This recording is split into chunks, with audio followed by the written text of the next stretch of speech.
Actually, I want to drill down a little bit on the keeping 2,500 troops there. And I'm struck as I listen to the comments that I think the real problem here is you have to make decisions in the real world. You don't get to imagine an outcome that would make it more palatable. And I think that's what really factored into the 2,500. And as we talk about the 13 service members who died and attack the leadership here for not having prevented that, how you can do that and then advocate that we should have stayed in Afghanistan longer so that more service members, I guess the only way you can advocate that is to imagine a scenario whereby we could have stayed in a chaotic war zone, not had soldiers get killed, not have made any mistakes. You know, how you can not make mistakes in that chaotic environment, I don't know. And every member serving on this committee has been in those environments in one way or another. So you don't have the luxury of waving a magic wand and making all the problems go away and simply making a decision where nothing goes wrong. And it's really frustrating to hear people advocate that we should stay and still decry what happened. Do you think fighting in a war zone, there wouldn't be similar mistakes if we had stayed there for another 5 or 10 years, more civilians killed accidentally, more U.S. service members dead in exactly the same way that we just saw?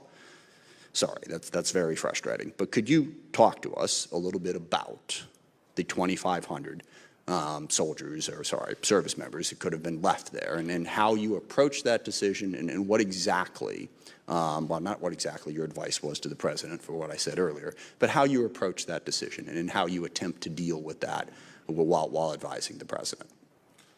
Well, first of all, Chairman, let me be clear that I support the President's decision to end the war in Afghanistan.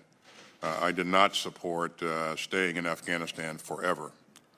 And let me also say, we've talked about the process that we use to provide input to the President. I think that process was a very thorough and inclusive policy process, and the recommendations of the commanders were taken into consideration, discussed, and deliberated on throughout that process.